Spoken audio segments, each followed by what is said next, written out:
ଯଦି ଆପଣଙ୍କ ପାଖରେ ଏସ୍‌ବିଆଇର ଗୋଟେ ବ୍ୟାଙ୍କ ଖାତା ରହିଛି, ତାହେଲେ ଆପଣମାନେ ଅନେକ ସାରା ଲାଭଗୁଡ଼ିକ ପାଇବା ପାଇଁ ଯାଉଛନ୍ତି।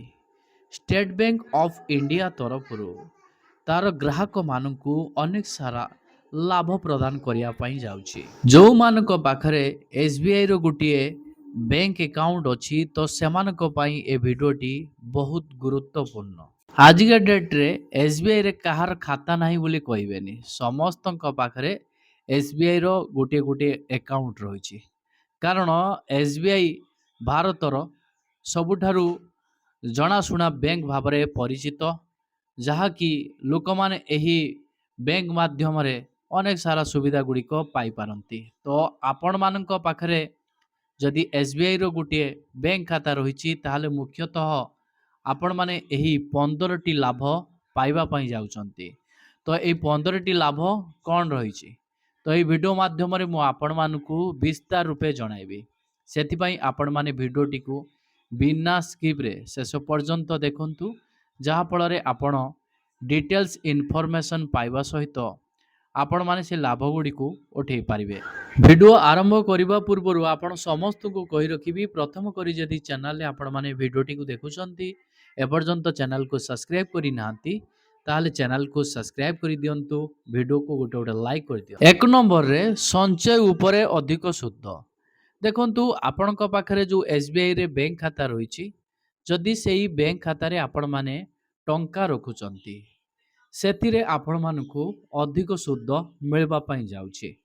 ଖାତାରେ ଜମା ଥିବା ଟଙ୍କା ଉପରେ ଦୈନିକ ବାଲାନ୍ସ ହିସାବରେ ବ୍ୟାଙ୍କ ତରଫରୁ ବାର୍ଷିକ ସୁଧ ମିଳିଥାଏ।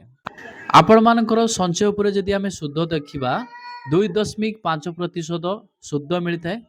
ପ୍ରତ୍ୟେକ 3 ମାସରେ ଥରେ ଜମା ହୁଏ। ତ ଯଦି ମାର୍ଚ୍ଚରେ ଆପଣମାନଙ୍କୁ ମିଳିଲା, ତାପରେ ଜୁନରେ ମିଳିବ, ଜୁନରେ ଯଦି ମିଳିଲା ସେପ୍ଟେମ୍ବରରେ ମିଳିବ, ସେପ୍ଟେମ୍ବରରେ ଯଦି ମିଳିଲା ଆପଣମାନଙ୍କୁ ଡିସେମ୍ବରରେ ମିଳିବ। ତ ପ୍ରତ୍ୟେକ 3 ମାସରେ ଥରେ ଜମା ହୋଇଥାଏ ସୁଧ ଟଙ୍କା। କିନ୍ତୁ ଅଲଗା ବ୍ୟାଙ୍କ ଗୁଡ଼ିକରେ ଆପଣମାନଙ୍କର ବର୍ଷ ଶେଷରେ ହିଁ ସୁଧ ଆପଣମାନଙ୍କୁ ମିଳିଥାଏ। 2 ନମ୍ବରରେ ଶୂନ ସର୍ବନିମ୍ନ ବାଲାନ୍ସ। ଦେଖନ୍ତୁ, ଏହି ଆକାଉଣ୍ଟରେ କୌଣସି ମାସିକ ହାରାହାରି ବାଲାନ୍ସ ଅର୍ଥାତ୍ MAB ରଖିବାର ବାଧ୍ୟତାମୂଳକ ନିୟମ ନାହିଁ। ଆପଣଙ୍କ ଖାତାରେ ଶୂନ ଟଙ୍କା ରହିଲେ ମଧ୍ୟ ବ୍ୟାଙ୍କ କୌଣସି ଜରିମାନା କିମ୍ବା ଚାର୍ଜ କାଟିବ ନାହିଁ। 3 ନମ୍ବର ଲାଭଟି ନାମାଙ୍କନ ସୁବିଧା। ଦେଖନ୍ତୁ, ଆକାଉଣ୍ଟ ଖୋଲିବା ସମୟରେ ଆପଣ ନିଜ ପରିବାରର କୌଣସି ସଦସ୍ୟଙ୍କୁ ନୋମିନି ଭାବେ ରଖିପାରିବେ। 4 ନମ୍ବର ଲାଭଟି ଖାତା ସ୍ଥାନାନ୍ତର ସୁବିଧା। ଦେଖନ୍ତୁ, ଯଦି ଆପଣ କାମ ପାଇଁ ଅନ୍ୟ କେଉଁ ସହରକୁ ଯାଉଛନ୍ତି, ତେବେ ଆପଣଙ୍କର ଆକାଉଣ୍ଟ ନମ୍ବର ନ ବଦଳାଇ ଯେକୌଣସି ଏସ୍‌ବିଆଇ ଶାଖାକୁ ନିଜର ଆକାଉଣ୍ଟ ସହଜରେ ଟ୍ରାନ୍ସଫର କରିପାରିବେ। 5 ନମ୍ବର ଲାଭଟି ଇଣ୍ଟରନେଟ୍ ଏବଂ ମୋବାଇଲ ବ୍ୟାଙ୍କିଂ। ଦେଖନ୍ତୁ, ଗ୍ରାହକମାନେ ମାଗଣାରେ ସୁରକ୍ଷିତ ଇଣ୍ଟରନେଟ୍ ବ୍ୟାଙ୍କିଂ ସୁବିଧା ପାଇଥାନ୍ତି, ଯାହାଦ୍ୱାରା NEFT, RTGS ଏବଂ IMPS ମାଧ୍ୟମରେ ସହଜରେ ଅନଲାଇନ୍ କାରବାର କରିପାରନ୍ତି। 6 ନମ୍ବର ଲାଭଟି ୟୋନୋ ଏସ୍‌ବିଆଇ ଆପ୍। ଦେଖନ୍ତୁ, ଏସ୍‌ବିଆଇର ଏହି ଲୋକପ୍ରିୟ ଆପ୍ ସାହାଯ୍ୟରେ ଘରେ ବସି ମୋବାଇଲ ରିଚାର୍ଜ, ବିଲ୍ ପେମେଣ୍ଟ, ଟଙ୍କା ପଠାଇବା ଏବଂ ବିନା ATM କାର୍ଡରେ ୟୋନୋ କ୍ୟାଶ୍ ATMରୁ ଟଙ୍କା ଉଠାଇବା ଭଳି ଅନେକ ସୁବିଧା ମିଳିଥାଏ। ଏସ୍‌ବିଆଇ ବ୍ୟାଙ୍କରେ ଖାତା ଥିଲେ 7 ନମ୍ବର ଲାଭଟି ଆପଣମାନଙ୍କୁ ମିଳିବା ପାଇଁ ଯାଉଛି SMS ଆଲର୍ଟ ଏବଂ ଇ-ଷ୍ଟେଟମେଣ୍ଟ। ଦେଖନ୍ତୁ, ଆକାଉଣ୍ଟରେ ପ୍ରତ୍ୟେକ କାରବାର ସୂଚନା SMS ମାଧ୍ୟମରେ ତୁରନ୍ତ ମିଳିଥାଏ ଏବଂ ମାଗଣାରେ ଇମେଲ୍ ଦ୍ୱାରା ଆକାଉଣ୍ଟ ପେମେଣ୍ଟର ଡିଟେଲ୍ସ ମଧ୍ୟ ପଠାଯାଇଥାଏ। 8 ନମ୍ବର ଲାଭଟି ଏସ୍‌ବିଆଇ ବ୍ୟାଙ୍କ ଧାରକମାନଙ୍କ ପାଇଁ ରହିଛି ଭୀମ୍ UPI।